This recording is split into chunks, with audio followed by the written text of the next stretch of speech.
Hey, everybody, and welcome into the TexAgs Rewind. I am David Nuño. This is presented to you by Yeti. Nick Sabb is joining us here in the studio because today, young man, you were the teacher. I was. I haven't done any work, it feels like, so this is my first productive thing I've done today, other than teach Luke Evangelos how to run the radio show, basically rendering my worth to zero to this company. So it's been fun, y'all. How do you do?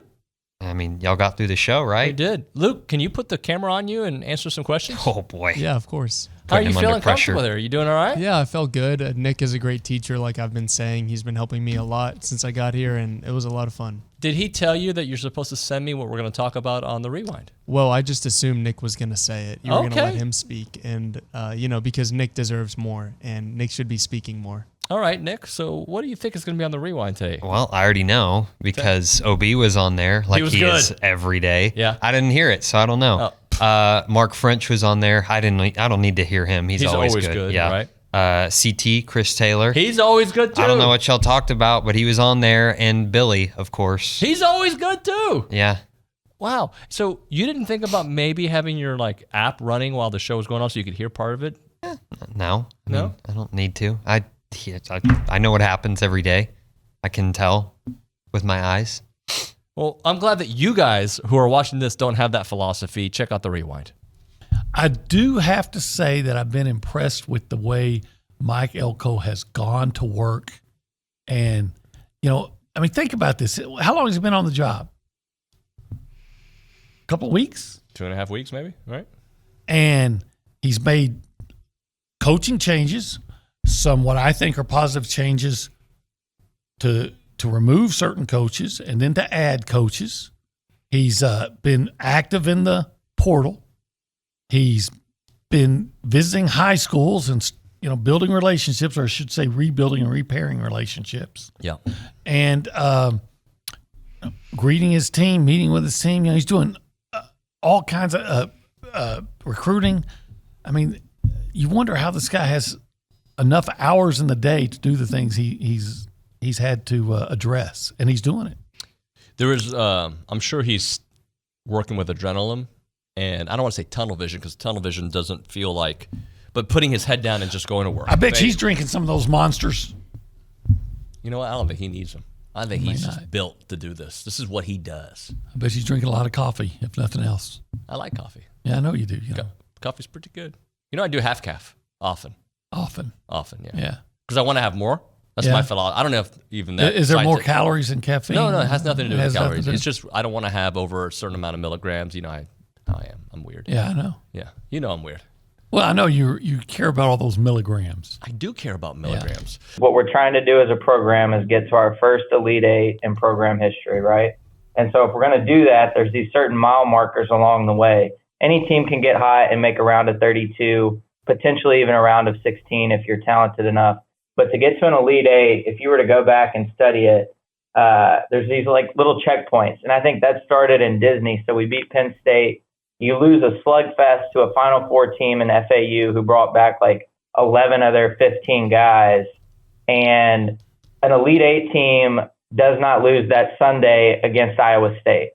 And I was so proud of our guys without Boots, without Henry, to come back and to be able to beat a good Iowa State team. That was like a checkpoint. And I think you saw how excited Buzz was. I was listening to the interview he did with y'all after that. You can kind of tell, he kind of knows. I think he even made the comment to you, Nuño, at some point in my career, I want to go to a Final Four. And I know how Buzz operates. When he's talking, he'll leave clues. And when he's excited like that and he's talking about that, he knows he has something. And so I think throughout this year, there's these checkpoints. The Iowa State game was one. You've been gone for a week. You're in Orlando, and you're able to go squeak out a win on a Sunday afternoon, coming off of a loss. That's a huge mile marker, especially without two starters. Now we're about to go into a second checkpoint, in my opinion. Scratch the Virginia game. That doesn't hurt you at all. That was a good experience. Again, down two starters. But Memphis and UH, right? So you have to go 1-1. If you're an Elite Eight team, you may go 2-0 here, right? So a round of 32 team, round of 16, you probably split these. But if you want to go Elite Eight or further, this needs to be a sweep. And so that's kind of the checkpoints I'm talking about. Those teams that make it far, they leave clues throughout the year. I want to talk about an identity that lasts for a long time. Yeah, and I think Elko, coming from a defensive standpoint, brings a toughness, to that, especially to the defense. But you heard so much, and I think it was the recruiting class of the 22 class where we had all these guys and we were getting linemen, and you heard the Maroon Goons. You got to have that Steve McKinney, Seth McKinney mentality. Those guys were just nasty, and it was at the point of attack. You knew that somebody you were collisioned, and that people were pushing on you and hitting. And not to take anything away from our guys, but I think we play soft at times. We play reactive. We're waiting to see what the other side is going to do, and then we react to it instead of taking the fight to them. So hopefully, with the addition of our new line coach, you can establish that mentality and have that nastiness about that group. Because if you can set the tempo up front with those 5 guys and sometimes those 6 guys, I think the biggest thing is you open your offense up to do whatever you want to do. You can run the football in long yardage situations. You can pass the football in short yardage situations. So you give yourselves a bunch of opportunities to do some dynamic things on offense. But it starts up front with those 5 being physical and setting the tone for that offense. The longer this goes without a defensive coordinator being named, the more it looks like we're getting turned down, and we'll have to take our 4th or 5th option. I understand what you're saying, but I will respectfully disagree and tell you you're dead ass wrong on that, because they're not on a 4th or 5th option. I think in a dream world, you would have got Fuller from Florida State based on what their defense did this year and the pop that would come with that, and plus just to hit those FSU Seminoles. And I've got a couple friends down there in Tallahassee. Hi folks. But that would have been the home run in the moment, boom. And Fuller was certainly a guy that A&M kicked the tires on, and that turned into a big raise from FSU. Some would say it's because A&M was kicking the tires on him. I would say it probably has more to do with the season the Florida State defense had and how elite that group is. But if you think Elko's going 4th or 5th option, you don't understand Mike Elko. Do I think the sooner the better in terms of a DC hire? Yes, absolutely. Do I think he'll have one hired within 2 weeks of being introduced for the job? Yes. It's not like this is going to take forever. If you remember, Mike Elko came on after bowl games, Jimbo's first year.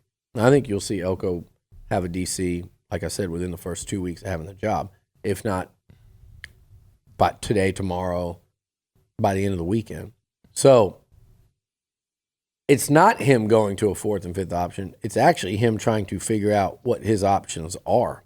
And this is a guy that's going to be very particular when it comes to who he hires, and he's got some things to think through. He's got to think, am I going to give it to someone that's experienced enough that I'm just going to hand it over to, and I'm going to be the head coach? Or have I found an up-and-coming rising star or two that if I pick one of them, I'm kind of going to wade a little bit back into it, not necessarily on game day, but a little more so than I had planned, because I really believe this guy is a rock star in the profession. I've studied what he's doing. I really love it. I think that's the question, is who's Elko's 1 and 2 options? Which guys? Because I know this. I know with certainty that he, as of yesterday, he hadn't been turned down. Maybe Fuller as a guy who, like I said, I bet they certainly kicked the tires. Probably, I think if anyone turned him down, it would be Fuller. Like, in my opinion, he was a guy that they absolutely targeted, just like anyone with a DC job right now would do that had the money to make it happen.